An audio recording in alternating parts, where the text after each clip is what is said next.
Welcome to episode 12 of Nexus Now, a Nexus gaming series podcast bringing you news, stories, and personalities from the NGS community, as well as the greater Heroes of the Storm universe.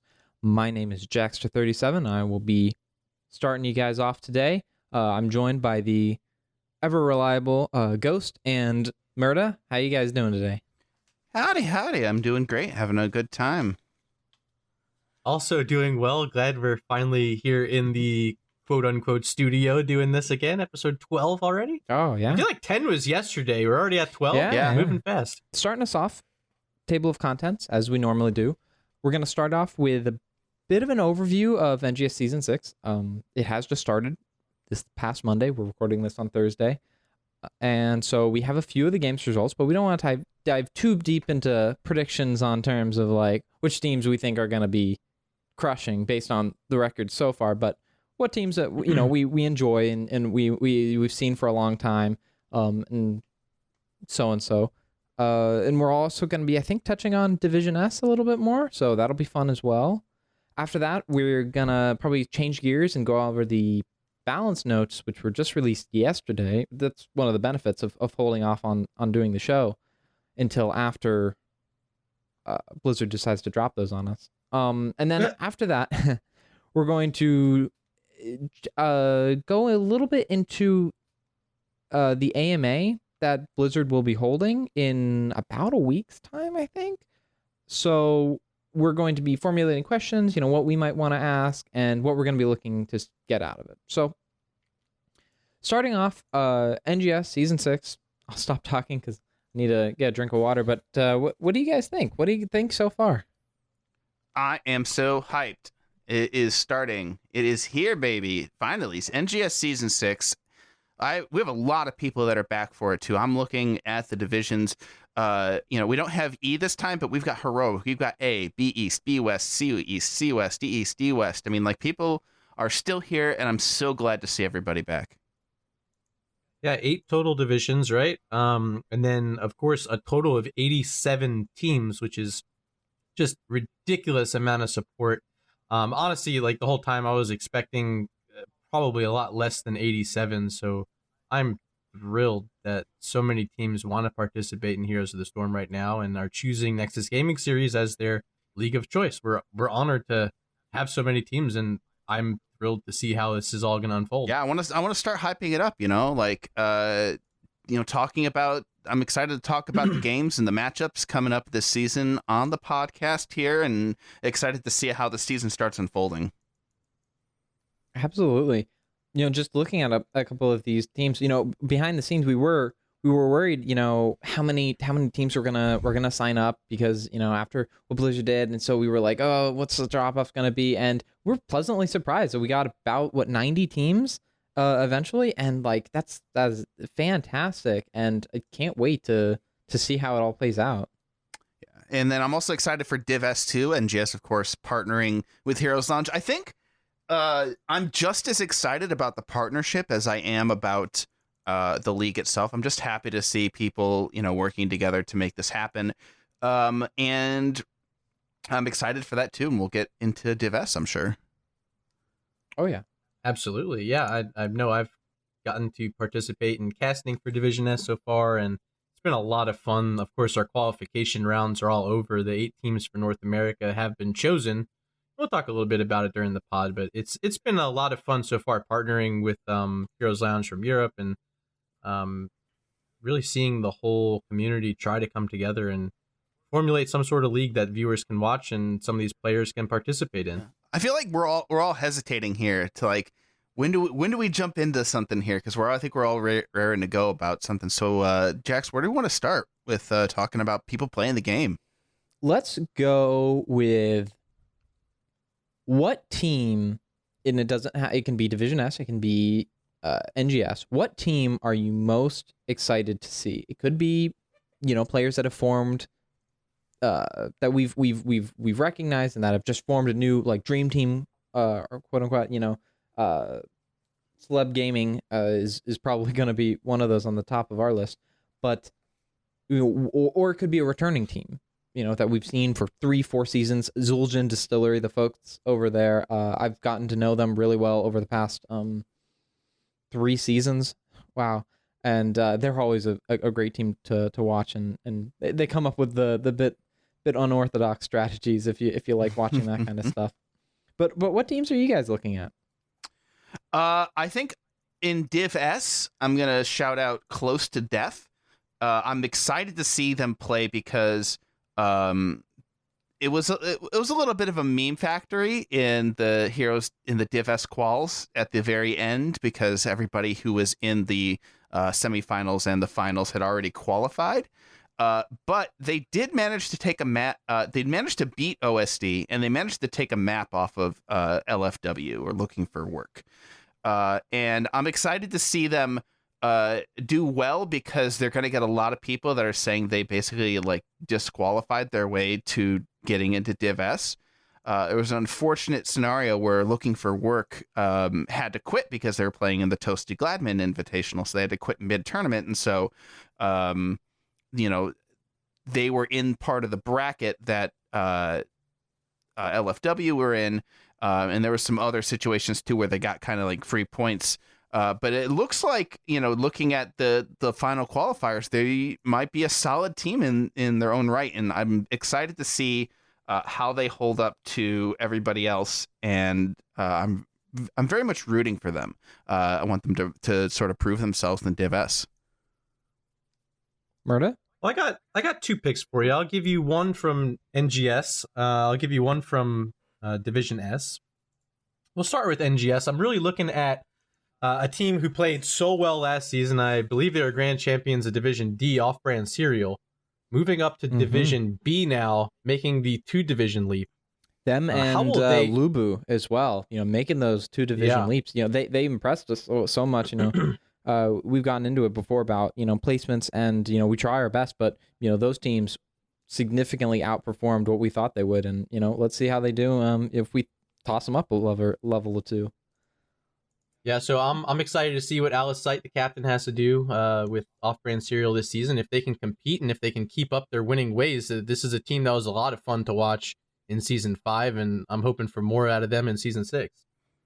And then for Division S, I got my eyes on a team that I have been a fan of since Season 2 Nexus Gaming Series, NGS alumni Order of the Sleeping Dragon. Oh, yeah, those guys have a lot of really good like synergy together. They have a lot of people that were on other teams. They've sort of combined a lot of people that had made their name in NGS. They're committed. Yeah. They're really committed to going and playing so hard for so long at such a competitive level. We saw them where they were Storm Division last season or Heroic. Mm-hmm. They've been towards the top. I think they played Season 4. They didn't play 4, Season 5. That's what I was talking about. Yeah, and they were in Heroic, which was the top at the time. Mm-hmm. But yeah, we got people like famous, not famous, but like well recognized names from NGS like Corgi Booty and Enigmatic. And then you've got names from the pro and the streaming scene. You've got Shot, El Hey M, and Treebeard. Mm-hmm. Yeah. So a really fun team, and again, a team that I've gotten to follow for a while, especially Corgi Booty. I've been friends with him for a minute, and I'm so thrilled to be able to wear my Order of the Sleeping Dragon t-shirt and cast some of their matches. Yeah, I mean, I think the biggest question on everyone's mind with Div S is there's a clear division, I think. And we can be honest about it, between ex-pros and everybody else. And I think the question on everyone's mind is, will everybody else, including like OSD, Revive Esports, Close to Death, will they be able to compete with these pro teams, or is it just going to be a completely off-balance league? Yeah. Okay. How about this? Moving on to specific players that you're excited to see back. I know we talked a bit about them in the teams, but okay. Real quick before we move on, I do want to give a shout out to NGS, and this is sort of close to my heart because it's in my division, my team Ferrets. I want to give a shout out to Give Me the D Shield up in Div A. Yes. And previously they had been in lower divisions, and I'm excited to see how those guys perform in Div A. Yeah, actually, Ghost, I was just about to answer Jax's question with a player on that team, and it's Rexpa, who's joining up with Give Me the D Shield this season. Nice. And, this is a player we've seen a long time in NGS, including a Grand Championship team, Alaska, from Season 3, I believe. So, he's been around NGS for a while. He's making a reappearance. I don't believe he played at all in Season 5, so welcome back, Rexpa. Okay. I'm going to give my shout out to Division C East, Winky Face's Brick House. I have been watching this guy actually, I watched him really closely in Season 4 when I covered his team back when they were in Division D.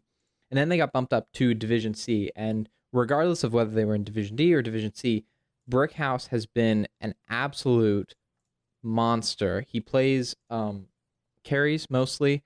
He has been just absolutely dominating. I think when I did the All-Stars report back in Season 4, his KDA was through the roof, something like 20-0 or a 20.0 as a carry, which is just completely unheard of. And they weren't even like undefeated, so like this is taking into account losses as well. So I'm gonna be excited to see how he fares. They're in Division C East again this season, and we'll see if they improve. I mean, I have to look through a little bit more of the players here, but right off the bat, Div A, we see Dread Pirates, and I want to shout out the player Slithering One, who is a player that we had actually wanted on our team in the previous NGS season, and my team back then was Moto Miracle, and this is a guy we wanted on the team, but we couldn't get him on because his MMR was too high for the division that we happened to be in. So we had to pass on him, but he stayed around, and I really like the way that guy plays, and I'm excited to see also Dread Pirates up in Div A too. Awesome. Any other? Okay, how about switching gears a bit? I'm trying to drive this. We're a bit loose today. The outline is fairly short. How about? I like this format. I like it. Yeah. How about talking about the structure of the league? Because I think when we did the last pod, the season outline was not in place. And so, Murda, you are on the competition committee. So walk us through some of the key changes from last season to this season and why you felt like the competition committee felt like that was the best thing to do. Yeah, so obviously you've noticed we've moved back to a round-robin format, and this is really just based solely on feedback we received from our players in our post-season survey after Season 5. A lot of players, captains, everyone saying they want to move back to a round robin because it gives more competition between the division and more rivalry and just overall a lot more fun. So we made that decision. And in turn, it meant we had to go back to a smaller division size. So you've noticed that the divisions are targeted to be around 11 to 12 teams, in some cases smaller, especially if you look on the top end with the heroic division, a little bit smaller.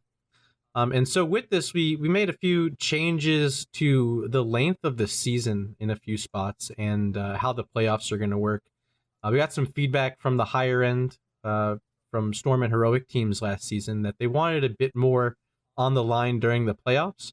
And so we decided to move to a best of two, a double elimination format in the playoffs for these Heroic teams. So that means their season will actually finish sooner than most divisions because their playoffs will run that 2 extra weeks actually. And that'll help make sure all of our divisions end on the same week. And then also if you look at Division A, they're not going to have a grand finals East versus West match. So we've actually extended their season by 1 week, which will allow for them to also end their grand finals the same time as every other division. So some slight alterations between our divisions, but for the most part, they're all going to have that standard round robin with 8 teams making the playoffs from each division, with the exception being Heroic only the top 6. Okay. And the switching from, walk us through a little bit of the thought process of fixed games versus, what were they called? Open games? Yeah, so you'll see on your schedule if you log in to nexusgamingseries.org, your team schedule should be there. And you'll see if you're, for example, in Division B East, you will have your 8 weeks of play, 8 different rounds that you will have an opponent scheduled for each. And then you'll also see for the remaining weeks in the schedule, 9 through 11 or 12, depending on the size of your division, you'll have some extra matches in there that we're calling flex matches. You might also hear them referred to as open matches. What these matches are that you're going to go in and schedule them at any time throughout the season. So you might end up with 2 different matches to play in the same week. If you want to schedule one of your open matches during, say, week 2, you can go ahead and message that other captain from your flex match, say, hey, can we play this week? They say yes. Your other scheduled opponent also says they can participate on a different day. Then go ahead and schedule the 2, and you can knock those out at your convenience. So it should be a lot more flexible for our teams in scheduling, allowing for more stuff like absences and, maybe someone needs to go on a trip for a while and just can't make it. So I think it'll definitely help with that, and we'll see more stability throughout the season with our teams. That's fantastic. Good answer. Good reasoning. I enjoy all that, and I think everybody really enjoys being able to be flexible about scheduling, especially in an amateur league, and especially just because everyone wants to have fun. Yeah, I think the thing to remember is always that it's a work in progress. We've never held this the system the same for 2 seasons in a row. Well, because we keep hearing more and more feedback, and we put out these surveys, and we get a lot of responses, and we try and tailor the league to be what the people who play in it, what they want.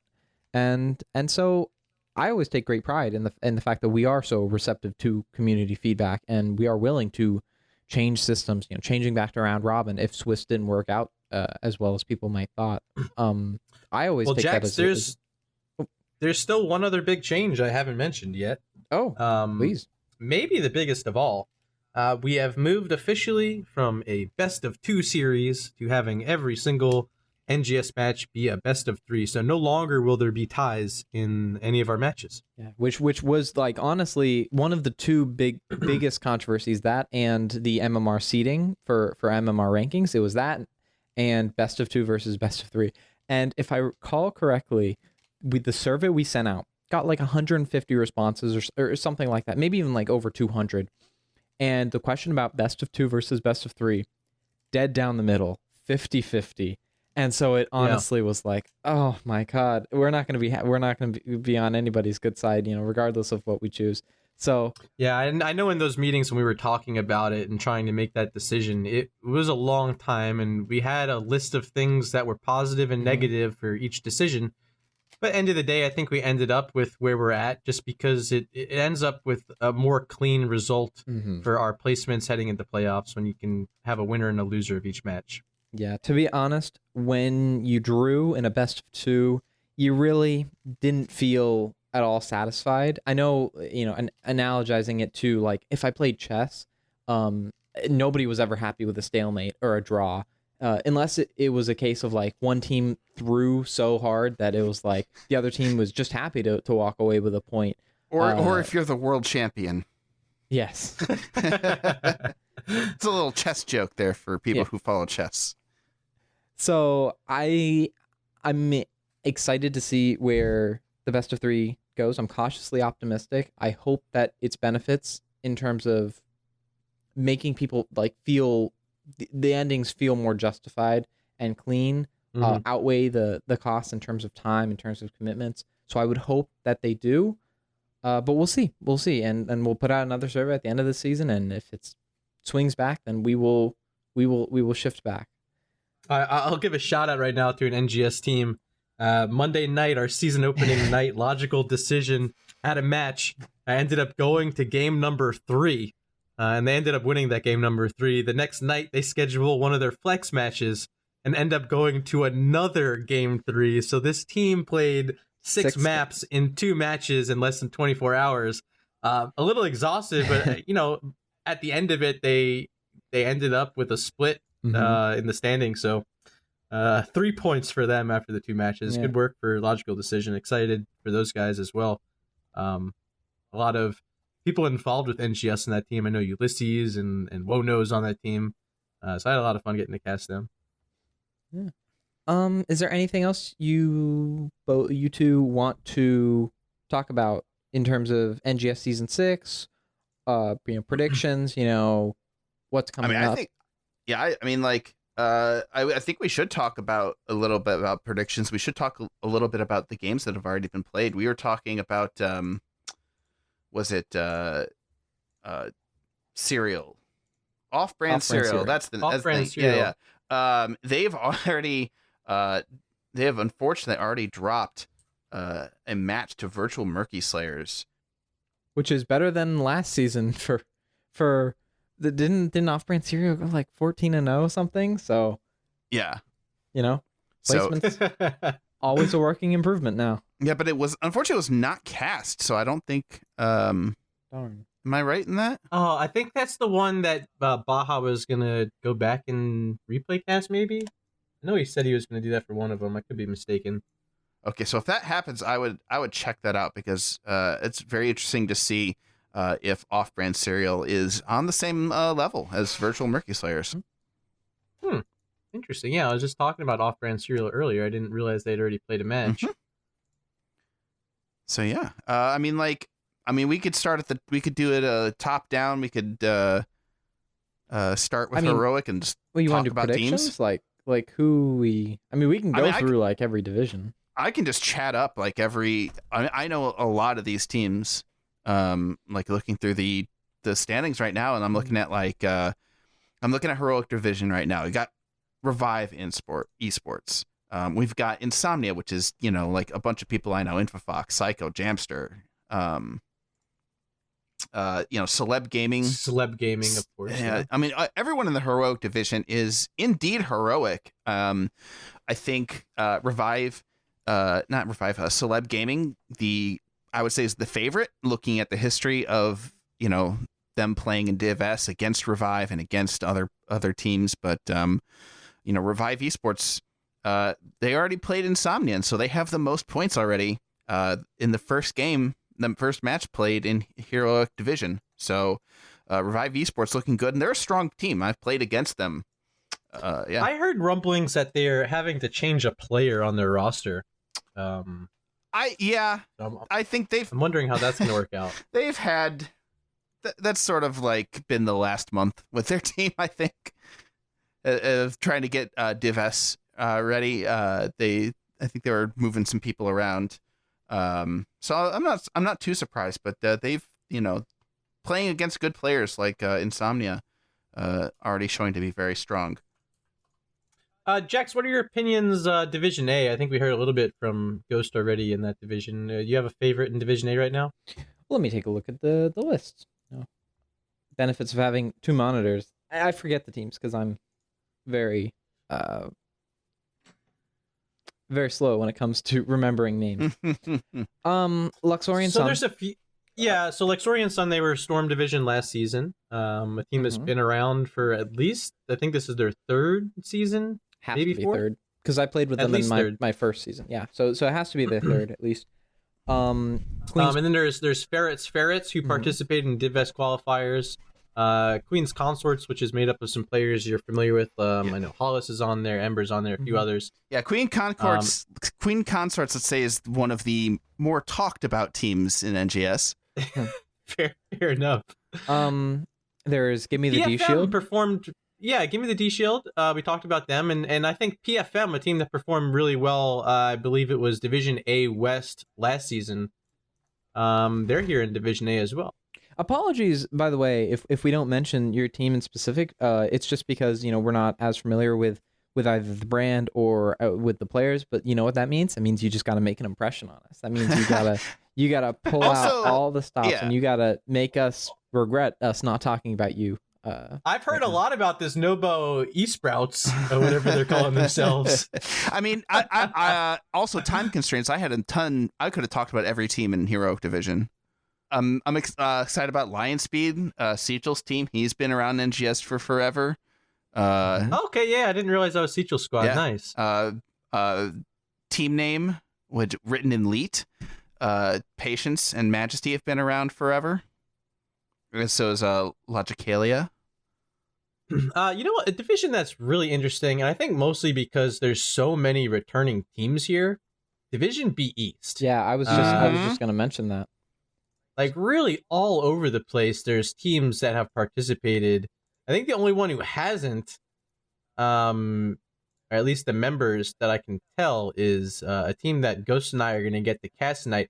And is it pronounced Nues or News?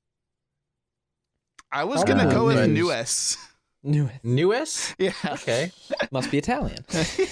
But I think every other team in this division, Yeah. either the team or the players have participated in NGS before. Yeah, I know every single team at least a little bit on this list. Reborn Knights Black, Hodis, and Gilly Shark all returning. I mean, they were. I think that was the top 3 of Division B last season. So I've always imagined a bit of a rivalry between the 3 of them. We have Duraton Scout, which is moving up, I believe, from Division C, but I'm not sure. Don't quote me on I that. think so. That's fun. Lubu, as we talked about earlier, moving up to Jailbait, coming down from Division A, but because of the squishing of divisions, it's not really a downgrade for them. And they're a fantastic team, so if they're as good as what we played against last season, they're gonna crush. Yeah. Absolutely. And this is a team that's had the same 5 members since season 2 of NGS. I think the longest standing roster that we have out of all of our 87 teams. They're a great team to play against, both in matches and in scrims. They're fun. H2O, Fragstellar, Calaxy, just fantastic people. Okay, so how about we take a look over at Division B West? We talked a bit about a few of these teams already, but I've gotten to cast at least one match from here already, Logical Decision versus Regen Blue, and it was quite the match. I mentioned it went to the final 3rd game, but I don't even think these are the 2 best teams in the division. I already mentioned Off-Brand Cereal as well. I think they're a team that could be outstanding, but even better might be Arrogant Nephilim. Definitely keep eyes there, and they had a huge win just last night, and I think they're playing against Team Oxygen Esports, if I'm not mistaken. Not sure. Yeah, well, I mean, we have a couple more returning teams, not as many as in B East. We have Weast? Reborn Knights Weast. I thought you said Weast. Reborn Knights Red. And we also have Wholesome Halfwits, which I've had the pleasure of coming to know, the Dr. C Jelly, which we interviewed on this podcast after their improbable upset in Division D 2 seasons ago. Oh, yeah. By the way, update, my stat guys are getting back to me, Murda, and Arrogant Nephilim did indeed play Team Oxygen Esports, and it was cast by Mongoose. They played it yesterday, and Arrogant Nephilim did indeed take the win. Yeah, I was tuned in for a bit. It was a fun cast. I know Jazon was on for some of it, and then he actually split to go cast a different match that he had scheduled. But it was a good match, and I saw them utterly dominating at one point on, I believe it was Infernal Shrines. So definitely keep your eyes out for them, and if you're in that division, make sure you do your scouting now, because it's going to be a lot of work that week. Shout out to Stats of the Storm. Falendrith just updated the parser, so you can use that to your heart's content. Oh, beautiful. Yay. Thanks, Falendrith. Moving on, because we are running a little bit behind schedule, but I'm sure I got a bit to cut out. But moving on. C East. Zul'jin Distillery right off the bat, my homeboys. We also have Winky Face returning, Ban Show, Regen Red, Calculated Throw, Wood League. A lot of returning teams. The Found Vikings. I think that's everybody. House of Ches, I believe, is a returning team as well. So a lot of. UARC Esports as well, I believe, returning team, no? Were they in a different division? They might not have been Division D. Well, regardless, Sure. Is there anybody that stands out? Honestly, I'm not sure where everyone's power level is. Like, Zul'jin Distillery, I'm tempted to just sort of have them in there as sort of like the default, because they've found a way to at least threaten top placement, or at least getting into playoffs like almost every season. Yeah, I think really good in this division is going to be Calculated Throw. They've already taken a domination early in the season, and they have a lot of NGS veterans on the squad, including a friend Mystic. So I'm excited to see how they do. Also excited to see how my boy Recyclic does with his new Regen Red roster. They have a returning player from one of our old Regen rosters, Zulkin, on the squad, who I think it'd be your Division C East off lane all-star #1 vote. Keep an eye on Zulkin this season. Yeah, I think I said earlier, UARC Esports, anyone that has like that is called esports in their title, I think you have to they're pro. You have to give it well, to they're them. actually University of Arkansas's esports team. Yeah. Oh yeah. Interesting. Shall we move to the western side of C? Yes. Sure, Not as many absolutely. returning teams I see. It is a bit of a smaller division though, just how it works out. Only teams I recognize are Lurk Patrol and DATAS though, which And Rush B as well. Oh yes, Rush B. Ginormous A Jaegers. smaller division though. This is a division made up of only 9 teams, right? Yeah. Yes. Ginormous Yeah, Jaegers has a bunch of returning people in NGS on it. Oh yes, Odd Thought, Oval yep. the Great. Okay. Odd Thought, recognize them. Plug Walk is BB Smiley's team. Okay. It is And it is a bit harder to talk about power levels the further down you get, because it's a lot more fluid down here. There aren't these big names that we're always familiar with, and it's very easy for one team to come up with a winning strategy that other teams just can't seem to replicate. I honestly think most of it is because of roster changing. I think has nothing to do with skill. Just at lower divisions, the rosters tend to change a lot more. People go around with different friends. People are like, they don't have enough time to play the game and they have to leave, and you get a new group of people. So much of what allows teams to win in NGS is the synergy between the players. And so that's impossible to predict. let's take a look at D East then, if we're going to move through C West there. I recognize a lot more teams here, including some new ones. Too Calculated to Throw, of course, is the sister team of Calculated Throw. Save the Murloc's back. Frank's Furters is back. Luciadology's back. Olaf and the Sweaty Bandits, welcome back. Always a favorite. Yes. Always a favorite on this podcast. I think it won our best name of last season starting off. And best logo. This logo is very good. Yeah. It looks like something out of the Dungeons and Dragons original monster manual. Mm-hmm. Absolutely. And then, of course, Nexus Cats. Shout out to Turd Herder and Arthanow. I think a fun team. And all right, so this is the team here. I've been talking to a few people, and they're like, "How do I pronounce this?" It's very obvious. It's Pro B Us, and everyone's like, "Pro Bus." Like, no, it's Pro. Get on the Pro Bus, baby. Us.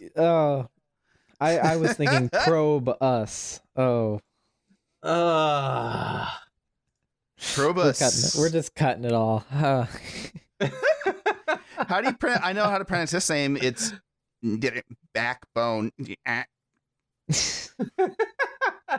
you see on the Reddit sidebar their matches up there, and it like glitched the UI? It did. Yes. That's their whole goal, is just to glitch it. I know Wraithling in the head of the website had a really nasty time trying to get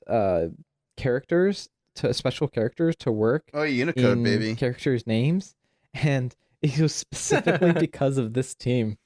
So I hope they're happy with themselves and making Wraithling do hours more of work. It's 2019. You got to be ready for Unicode. Yeah. You got to be ready if a team is like, I'm going to make my team name Zalgo. God. Okay. Final division that we haven't yet talked about, Division D West. There's one logo sticking right out at me, and it's glorious. It's Nexus Turd. Jim Carrey on an Asmodan body for Asmo Carrey. Yeah, no, that's a good one. I didn't see that. That is great. That is fantastic.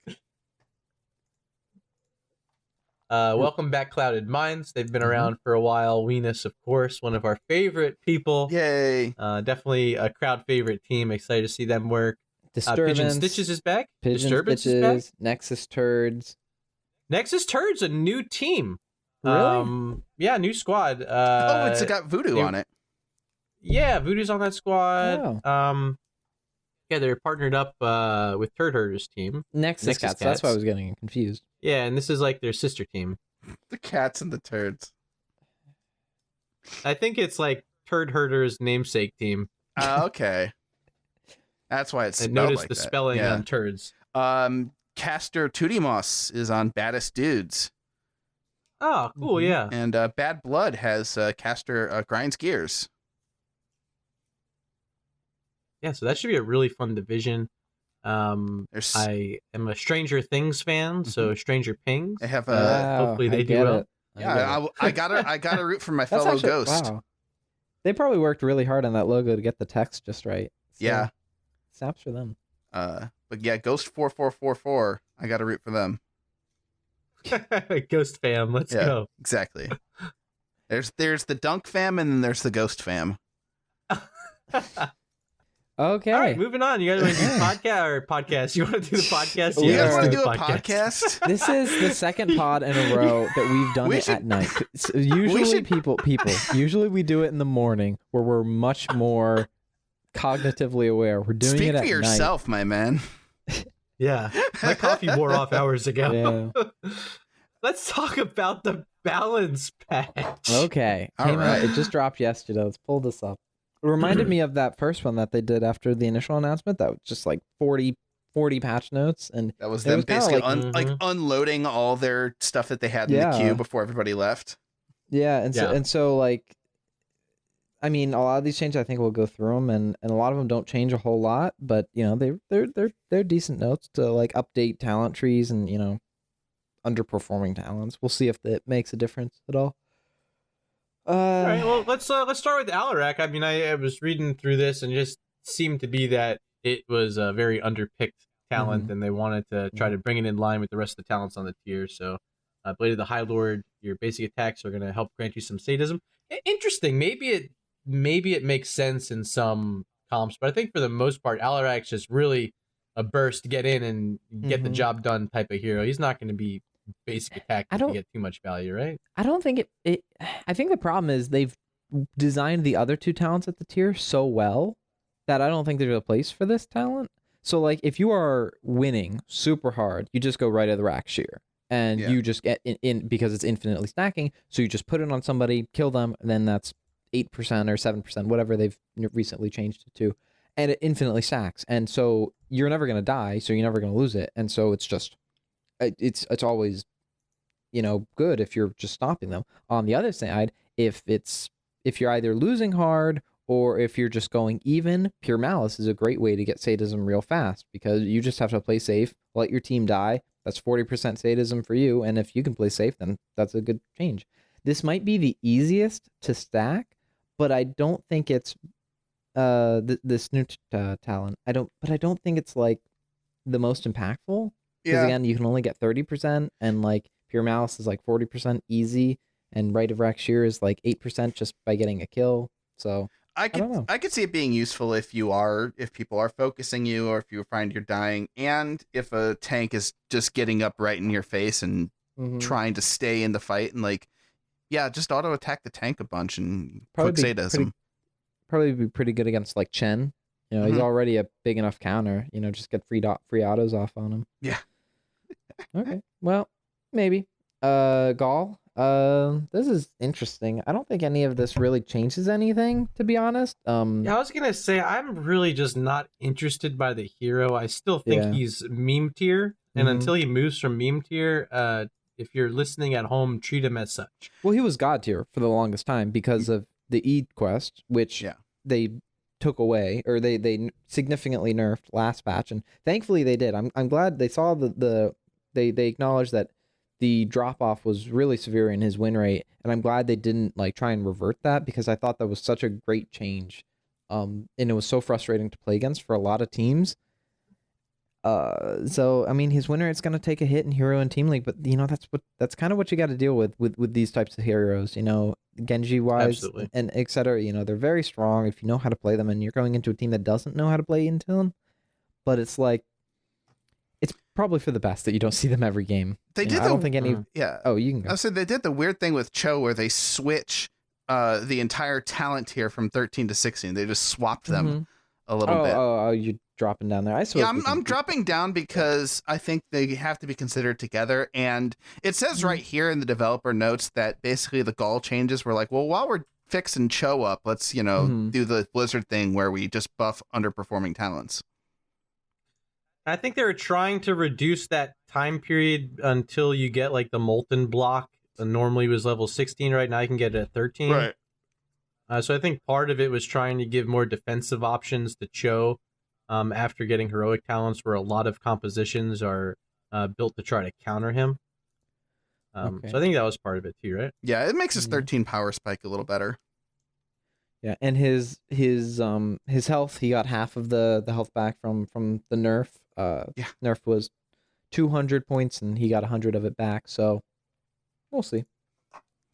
Moving back up. Who's next after Gall? Li Is it Ming. Li Ming. One of the And there's been a lot of discussion about the Ether Walker at level 1, so I think we should spend most of our time if we're going to talk about anything. W build is W build. If you're taking W build, you're kind of just playing as Kael'thas. So Aether Walker. So I'm interested to see if this makes sense on like Battlefield of Eternity, where we see Li Ming get picked for just that ranged poke burn that she's really good at.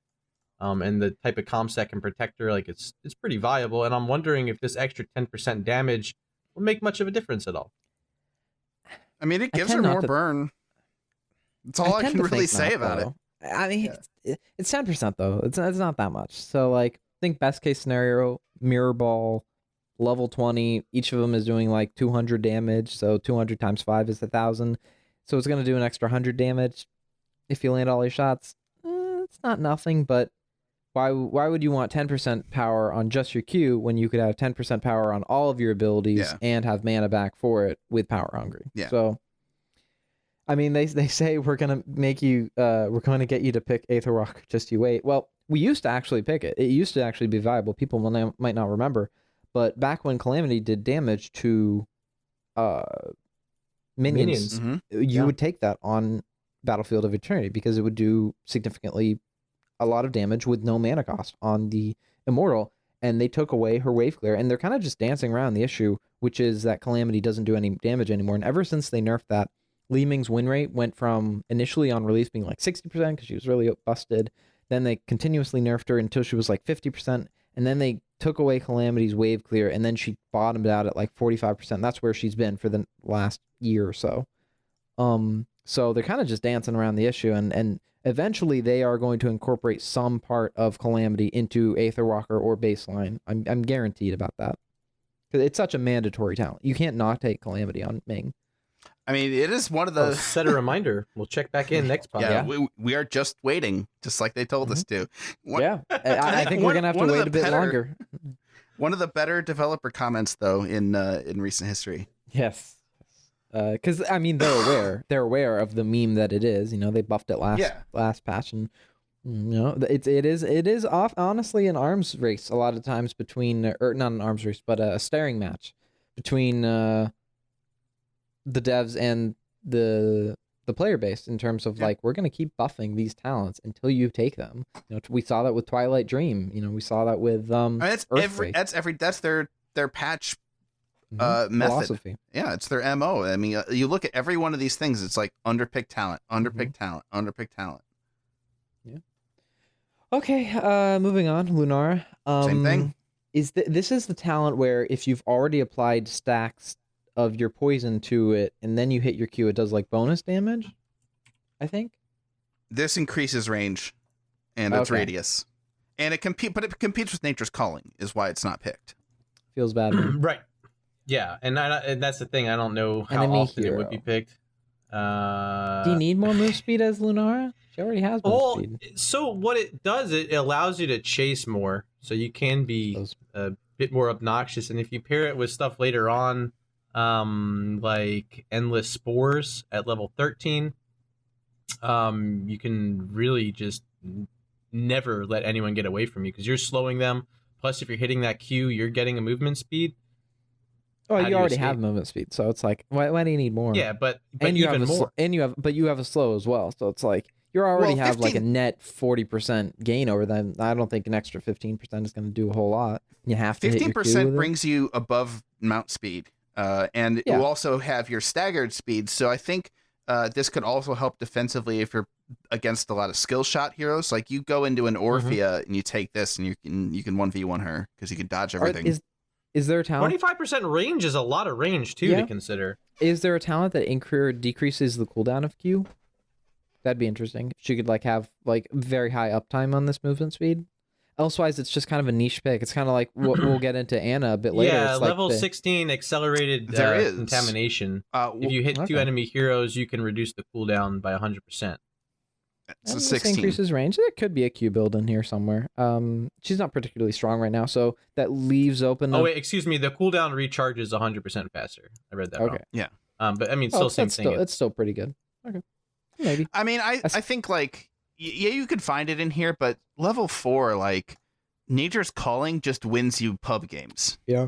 I mean, if I were to take Lunara into a QM game, just honestly, I would go Nature's Calling and I would just go around taking camps, taking the objective, and I would probably win from that. I would probably have a 60% win rate with that kind of play style because it's just so effective. It's one of the best tools in the game to clear camps at ranged. Yeah. Orphea. I know E-Build was getting really popular. I personally didn't know why, because I still just stuck with W build. I felt like the W was still too good. Getting those stacks and just being able to one-shot people. But I guess this is kind of like the W build argument with Li Ming. It's just like, why are you taking Orphea for the E? It's like, that's just Kael'thas. Just play Kael'thas. You'd have a much funner time playing Kael'thas than E-Build Orphea, because you don't have to get any stacks. You can be at ranged. You can empower your abilities. It's on a lower cooldown. Hits faster. You can combo it with CC. It's like, why? I don't know. I think the next one here, Raynor, this buff is kind of significant. The leash range on Raynor is a little bit longer now, and I think that's going to allow him to do a lot more, good Raynor players to do a lot more with vision. Yeah, this doesn't affect 95% of Raynor players at the bottom levels, because they never microed it. But if you were a good Raynor player, which I was not, you can make some. What a pretty sentence, cool plays by the way. Good Raynor player. Yeah. Yeah. We just call them Phoenix players. Yeah. That's pretty funny. Samuro got buffed. They're trying to make the Way of Illusion not mandatory, but I think I read a Reddit post, which I'll try and include if I can find it again, that basically said that these still don't the numbers still don't mean that this is better. So, oh well. I know BMed was excited for him, so we'll see if he gets much value out of him. Yeah. Resident Samuro expert. What do you feel about this final assassin here, Tychus, level 20, maybe moving away from Big Red Button, Bob and Weave getting a bit of a buff to attack range? Personally, I liked Bob and Weave in specific circumstances. When you were taking the Regen Globe quest at 1, so you were... Dash. Yeah, the Regen Globe dash talent. It would increase your range, it would give you move speed, and then if you were to say go mini or that's the stuff. Or not that's the stuff. In the rhythm. In the rhythm at 4. So if you're going in the rhythm, you don't want to go Odin because it takes time away from your minigun, which is your primary way of dealing damage. So you go laser drill. Well, upgraded drill is good, but Bob and Weave is with the level 1 talent is actually fairly good. So this is actually pretty significant if you were going that build already. I still think in competitive play, it's going to be Big Red Button just because of how much sieging potential it gives. I think they're going to have to nerf his auto attack range in Tychus in Odin form before we see people not taking it. Yeah, the reason Tychus is drafted a lot of the times is for Odin, not really for his tank burn. Mm-hmm. And so that's at least in competitive, especially level 20. Yeah, and especially for his level 20. So he essentially becomes an objective at that point, and it lasts so long. So you can essentially siege with it because you're outside of range of towers and forts, so they have to step up, and that gives your team a chance to engage. Well, not just that, but he also is anti-siege. He becomes almost like a rag fort. Oh yes, that as well. It's very very flexible, and it's only on like a 70-second cooldown at level 20 because of it ticks down. That's honestly the change they should have made is the Archon change where it doesn't tick down while Archon is still active. Make that change on Odin, because Odin prior to level 20 it's on a very long cooldown. It's like 90-100 seconds, and so but after 20 upgrade you give increased duration, like lasts 30 seconds, so it's only at like a 60-second cooldown, so you have like a third uptime.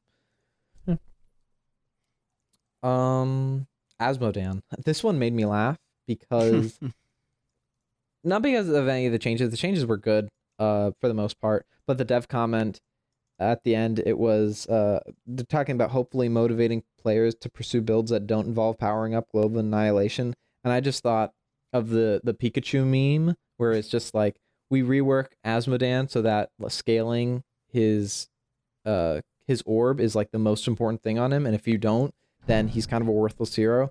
And then it's like all players like pick all of the Q talents to make it easier to stack. And it's like Blizzard Pika O face.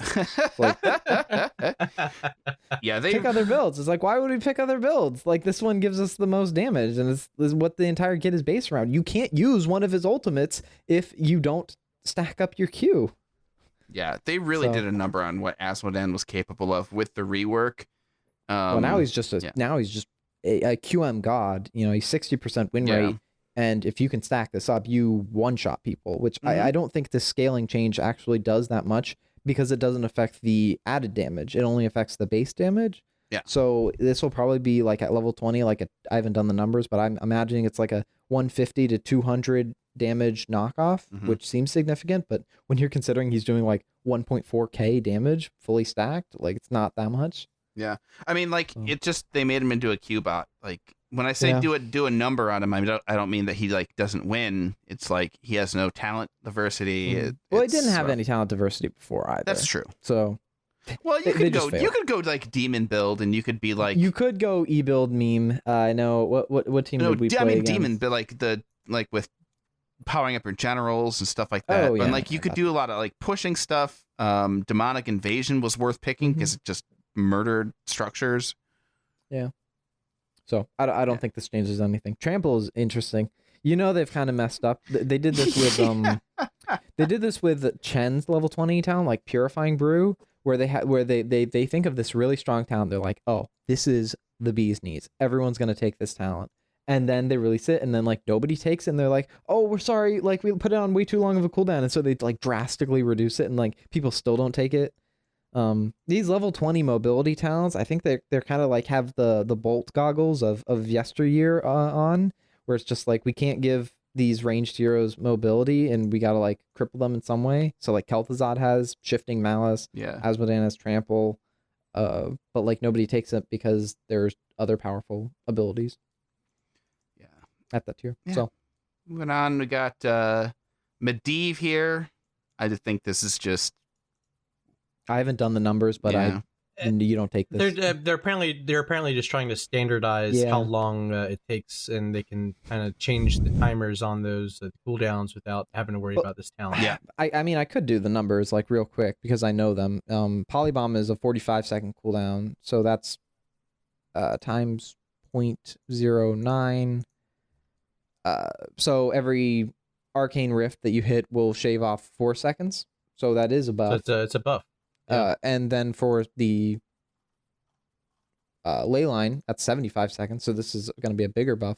0.09, 6.75 seconds. So almost 7 seconds. So that's considerable then. Yeah. Yeah. I mean, nobody took these talents anyway. So nobody took this talent. So because it competes with what, more damage on your Q? 15% more damage on your Q. So I guess if you really are going for like wombo combo, or a funny comp that you can do is if you're going into like a Lily that you want to shut down her jugs, you can go polybomb because it's point to click and just like always have it up and just target her every time she polybombs. So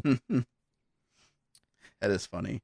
Well, as we will learn later, I mean, Lily is just so OP that, you know, Blizzard has to nerf her every game. Yeah. We gotta play around the Lily. I actually heard that statement in a Discord chat this week. Someone was like, "Yo, like legit at silver tier, Lily is OP." Oh, she is. Nobody can kill her. I I think that extends to like plat tier, to be honest. Oh, yeah, Some of I'd my agree. games. Probius. Okay. This is kind of like a Skip. quality Meat. of life change. Yeah, I mean, Probus, it's you mean? nice, but Probus.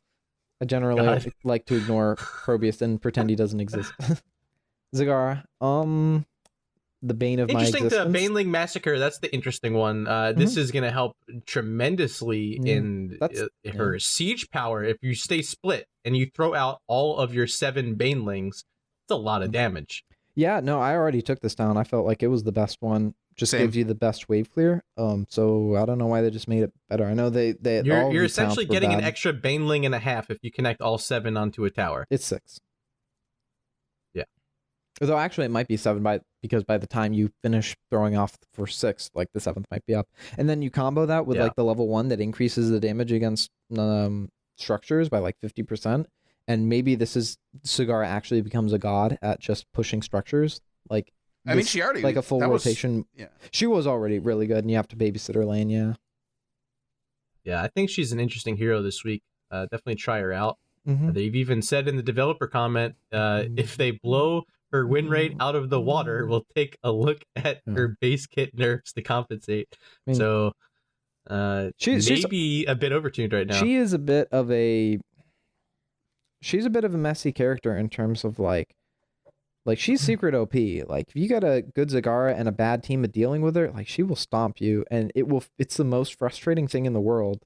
And Blizzard doesn't know how to balance around her because Zagara used to be in a really, really, really good spot. She used to be back when like KO mained her, you would take Devouring Maw, and she was a team fight hero who also did a bit of split pushing as well. And you know, her early game was really weak, but she ramped up late with Devouring Maw, and they made it a 2-minute cooldown to try and compensate. And then she fell out for a while, and then they made her other ult, Nidus Network, just absolutely amazing to compensate. They took away battle momentum, they added it on that, and she's been in a bad spot ever since. I feel like she's been just a split push bot who hasn't done any damage in team fights, and whose only job is just to as soon as you see 5 people on the other side of the map, you go to another lane and just push as hard as you can. I don't think these changes fix the fundamental problem. No, that's my spiel. That's my spiel on the Zagara. I mean, Zagara is... Do I dare enter the next hero in The our Ana? list here, Ana? I don't really have- your... I mean, know I these always say I changes don't have- change much. Yeah. I think I pretty much hit it the nail on. I'm gonna be honest. I'm gonna take this humbleness with me, throw it out the window. I pretty much nailed Ana directly on the head. I think the only thing that I missed is that she's slightly better than I had anticipated because of how good grenade build is. But that's the only thing anybody is taking. It's like 80% plus win rate. Is grenade build. So Yep. I don't know why they didn't hit that with a nerf. But all of these talents were garbage before, and they're still garbage. I know you were trying to make like Night Terrors a thing, Murda, but it's not good at all. None of these are really. It's unfortunate. Eye Horus turned out to be a lot better than, well, as good as we expected. We thought it would be pretty good. The cooldown nerf was warranted. I would have liked to see like maybe like a buff to Nano boost in to compensate, but Yeah. I guess they're kind of worried about where she is right now. She still feels horrible No, I to mean, play. 45 seconds means it is available every single second you look at your bar. So I like that they've changed that cooldown. Mhm. Yeah, I know the changes do feel horrible, though. I haven't, like, even if her win rate is like 53%, which I think it is right now, she feels horrible to play. If you have to self-cripple yourself. I figured out, like, level 1, like, you have to just press D and just hope that nobody dives you. I can't imagine what it's like to play her at a somewhat competitive level where people are diving you. But she can put out decent heal numbers if you still go sharpshooter and the purifying darts. And you just stick in 25% reduced movement speed. It feels bad, but that's what you got to do as her, I suppose. We talked a bit about Lily. We can probably skip over most of that. I but, mean, what is with Blizzard and hating on pandas, man? Just Lily and Chen. oh, God. Every chance they get, just nerf. Okay. Ooh. I mean, it's Lily's Lily. They buffed Eager Adventure, and I took that one anyway, so that's interesting. Yeah, but it used to be 150%, and then they nerfed That's it true. to 100%, and then they buffed it to 125. So White Mane. I mean, we probably want to brush right past it because if we talk about it for like a long enough time, I'm just gonna get so heated about it again. I have a feeling more changes are on the way. They got to figure out her mana issues. It's just been That's weird. That's the whole point of White Mane, though. Like that's Yeah, what they and, designed her about. Is that none of her abilities have a mana cost except for a Q, and that's the whole thing that you have to worry about. Well, they didn't think out what that means. You're going to take the talents that give you the best return on investment for your mana, and where she is right now, none of her talents give her mana back. So, to an acceptable level, like none of her talents, like the nerfs hurt even more than I thought. None of the talents give her enough mana to sustain in a fight. And so, yeah, she's going to drop to a 42% win rate, which is where she's at right now. You know, these buffs are kind of insulting because nobody took Self-Righteous and nobody took Searing, Searing Lash is a bit of a buff, but I mean, 4 damage, it's like, the auto attacks is like insulting because you don't auto attack as White Mane. Note, I'm talking directly to you, audience. That's just you and me. If you are an aspiring support player for your team, and you want to learn White Mane, which I'm sorry, because of the state she's in right now, if you auto attack with her, if you auto attack an enemy hero, you are doing something wrong. You are absolutely either in the wrong position or you are just a god tier at being not noticed by the enemies. You should not be within auto attack range for White Mane. Her autos do no damage. They buffed her from Abathur level to like Lily level. So no, don't auto attack as White Mane. You essentially hit everybody with your Q, and then you drop an E and you drop a W to try and get a root on an enemy. And if that doesn't work, you wait 8 seconds more for your combo to be up again, and sometimes you pop your ult. That's how you play White Mane. Anything right. you two want to add? And interactive. All right, welcome everybody. Thank you for coming to Jackster's White Mane Corner. A White Mane Corner. Support corner. I'll shut up for the rest of the notes. You guys we're gonna hand out some syllabus, and you guys can make sure to have your quiz on Friday. Yeah, we have a quiz on Friday. And do your homework. We've got Jack's office hours on the notes there. If I see any highlights of people auto attacking as White Mane, I'm gonna be very upset. So if you want to tilt Jax, just do it in the game that he's watching. But then you'd have to draft White Mane though. But you would have to do that. Which I don't suggest. I haven't seen White Mane drafted in at least a month. I can still make her work barely. Yeah. And just barely because her ults are still pretty good. But other than that, she feels really weak. But yeah, moving on. My favorite part about that bit was that Jax is like, I shouldn't go into this because I'll just go on. I shouldn't go into and this. then he goes, he does. Let's break it down. All right, we'll move on to Warriors here. Let's skip Cho. We talked about a Cho already. He skipped. He's over with Gaul. Diablo just increases his cooldowns a little bit, make it easier for people to punish him when his combo is not up. No big deal. Yeah, no big deal. I actually like that. D is too strong, and when you're getting banned in every single match, just do something. This is a nice little touch. It's not too much that anyone's gonna hate it. So I think it's good. Yeah, the Diablo mains are still gonna do it. So. Leoric.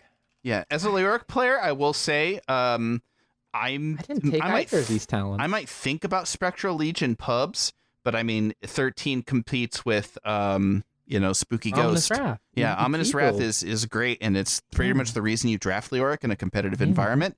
And if I'm going a Drain Hope build, I will never pick Heart and Bones at 20 because I will go the Burning Rage, which you go March. Oh, you go for the hit everybody. Upgrade. Okay. Yeah, because that's an acceptable answer. Yeah, because if I'm going Drain Hope build, that means I have all my Drain Hope talents, and now I get to put it on everybody, which means Isn't it untalented though? No, it's talented. It's includes CDR. Mm-hmm. Yep. Really? Mm-hmm. I didn't know they changed that because it used to be untalented. I'm pretty sure. Yeah. So you get Drain Hopes on everybody, and you just keep draining everybody's hope, and it's good in pubs, but I would not recommend it in a competitive setting. You basically go W build if you're better than your opponent. Okay. Mal'Ganis. Good. That mana cost was so free low. Yeah. They need to nerf all of his mana costs. His Q is just too easy. You just clear waves so easily. Just Q, W, and then boom, you're out. It's honestly some of the best ways. He really doesn't have any problem with mana. Yeah. I can like 1v4 as Mal'Ganis with like blind as a bat and like fully decked out. It's like pretty easy. Rexar, I've heard people saying similar things about Imperius right now about his. I wonder who foretold that. Some prophet, some beautiful brown-headed prophet came down from you both on high. Were pretty high in Imperius last time. Yeah. I told you I agree with you. I thought that was a good build, and while I still disagree about him winning every single matchup, I think he's very strong and he does a lot of damage. Yeah, I found Urel is actually pretty tough to deal with because Murad's Insight is still pretty good and it kind of out-sustains, especially early when you don't have the battle hunger. But if you're a good Imperius, like just crapping on Sonya's and the Leorics of the world, so yeah. Rexar, do we want to get into him? I mean, it's one of the more it's one of the more interesting changes. Yeah, it is. I'm not a Rexar player though, is the thing. It's a significant amount of extra basic attack damage on Rexar. Yeah, the switching Misha's power getting a from bit of a Misha. nerf, but she's not really losing too much power because you're gaining it in charge now. Mm-hmm. Which charge was always the best part about Rexar's kit, and I'm glad they nerfed aspect of the beast to compensate because that talent was honestly broken for the longest time. Oh, aspect of the beef. The beef. You're making me hungry. We gotta finish this up because I got food. Yeah. I think Misha Charge having such a bigger damage increase is going to, and at the expense of Misha's basic attacks, is going to increase his wave clear, which is going to increase his win rate in the pubs.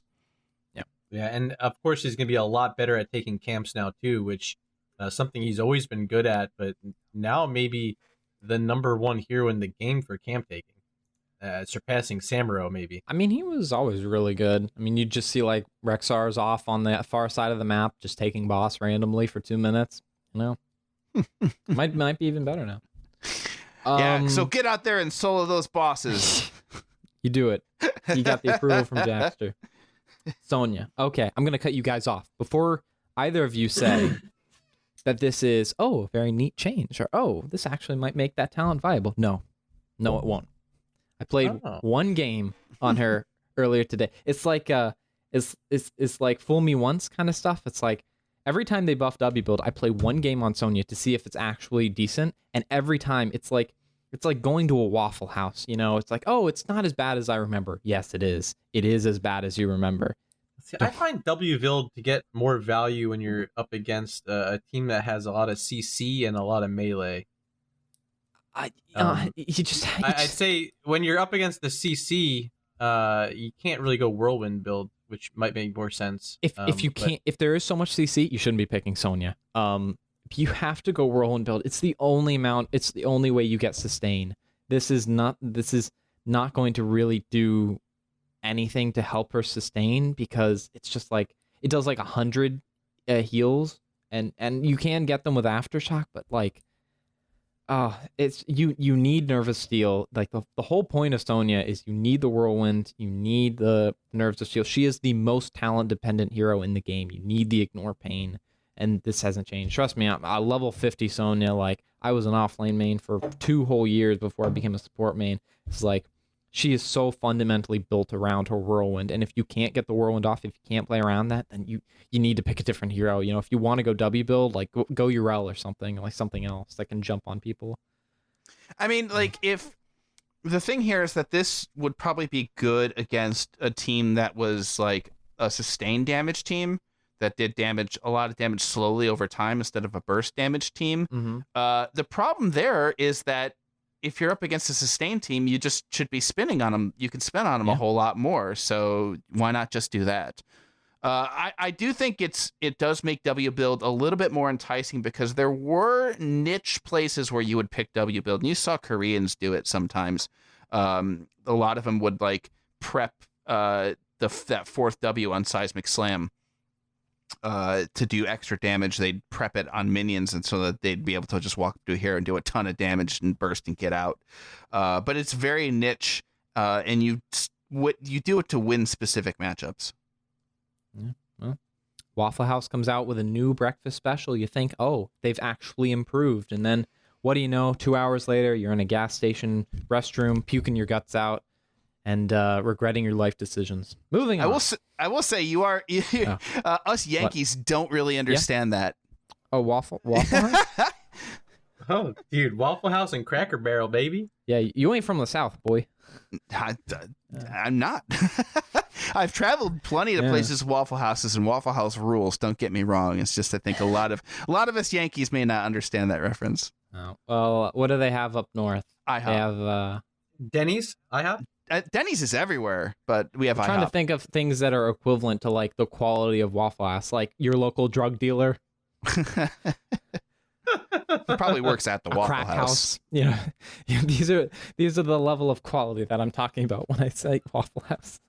Okay, I mean, we're gonna get banned from all Waffle Houses from now on. Now,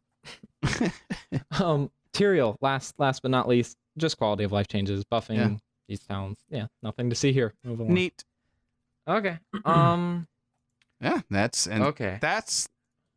the way the bugs. It's a big patch. I mean, really, the biggest thing is now twice in a row we've seen Blizz put out these enormous sized patches, and I think we just have to accept this is the way it will be from now on. I personally like it. How about you guys? What are your thoughts on bigger patches? Well, it's one every month instead of like one every 2 weeks, right?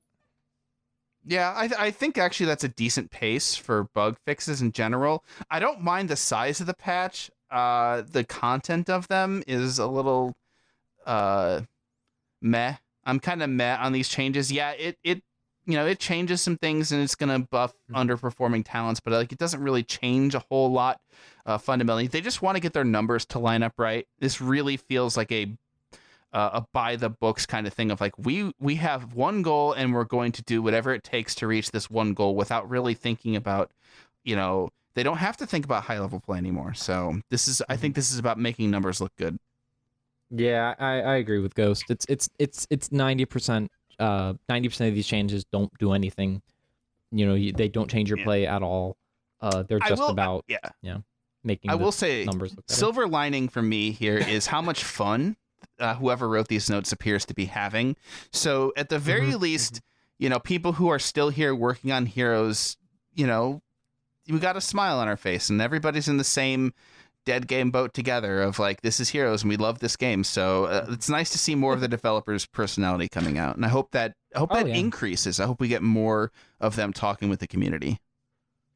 Yeah, absolutely. More communication is better always.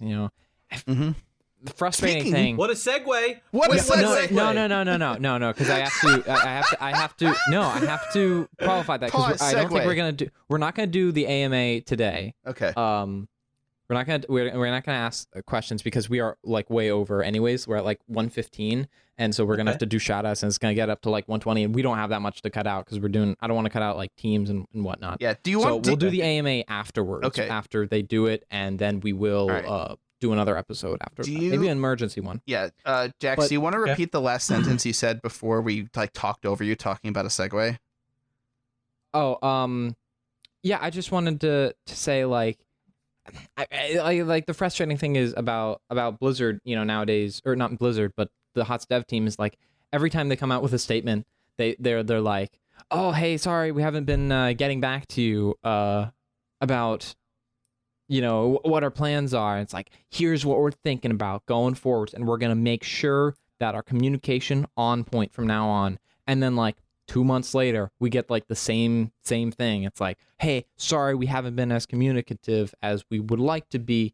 We're looking to change that going forward. And it's like, so like, Teo mentioned this stuff like back in December after the announcement from Blizzard, and then like we heard nothing for like 2 months, and then we heard something from them again like last week, and it's like, hey, sorry, we've just been finalizing it. But like the statement in KO's earlier, the content's like, hey, we haven't been as communicative. It really just like they keep saying that. It's like part of changing means that like every couple weeks you come out with, hey, what's your plan going forward? I'm glad they're doing this AMA, but like it needs constant updating in terms of what you're thinking about, what your plans are going forward. So I hope that they do that with this time. I'm hoping. All right. If you want to support this podcast and NGS in general, you can become a patron at patreon.com/Heroes Nexus Gaming Series. Some really cool new stuff up there. I know we talked a bit about it last time. I got a little bit of a revamp. So if you have still yet to go check that out, log in, patreon.com/Heroes Nexus Gaming Series. Okay, and where can we reach you guys at? Oh, me? Funny you ask. You, because Murda. tonight, Murda? tonight, He never streams. Twitch.tv/Nexus Gaming Series. Myself and my good friend here, Ghost Dunk, will be casting the Thursday night showdown. You have a Twitch? We're doing that every week, right? Every week, yeah. Coming on Thursdays on the NGS Twitch page. And tune in, check it out, and watch some fun matches with a big full production. We got our analyst team coming in as well for a pre-show. It's going to be great. It's going to be a lot of fun. And with me and Ghost, you're going to get some fun casting. Can't wait. I'll be there. I'll be in chat, cheering you guys on. Awesome. You can reach me at twitch.tv/ghostdunk and twitter.com/illuminatedwax or at illuminatedwax. I am going to be, doing the Thursday night thing. I'm going to be playing with my team, Ferrets. I'm going to sneak in some casting here and there. I'm not sure exactly what my plans are, and I'm going to keep doing the podcast. Yeah. What about you, Jax? Yeah. As always, you can reach me on either Discord or Twitter at Jackster37. My DMs are always open if you have questions. I'm always looking for more writers, so if you're interested, send me a message and we'll sit down and have a talk about what you can do. I'm gonna be doing writing going forward. Have an article that I'm hoping to get out soon, this weekend or early next week. Depends on how my real life affects that. But then I'm also gonna be trying to do some more experimental projects. So apologies if the articles aren't as consistent as they were last season, because I am going to be experimenting with some different formats and whatnot. If you want to help me out or get some inside scoop, you can DM me, and maybe I'll be nice enough to share some details. It'll get my butt into high gear about them. Apart from that, I think that's everything. Yeah. Thanks everybody for watching. Yeah, and thanks everybody for watching the logo that's on the screen right now. Yes. And I also want to the waveforms. Oh, and I want to give a shout out to my boy Smithel and. Hey, Smithel, take my hand, stop, put Van on the man on the jukebox, and then we start to dance. Now I'm singing like, girl, you know I want your love. Your love was made for somebody like me. I'm in love with the shape of you. I'm in love with your body. He appreciates it. I can tell from wherever he may be right now. He knows that he is loved.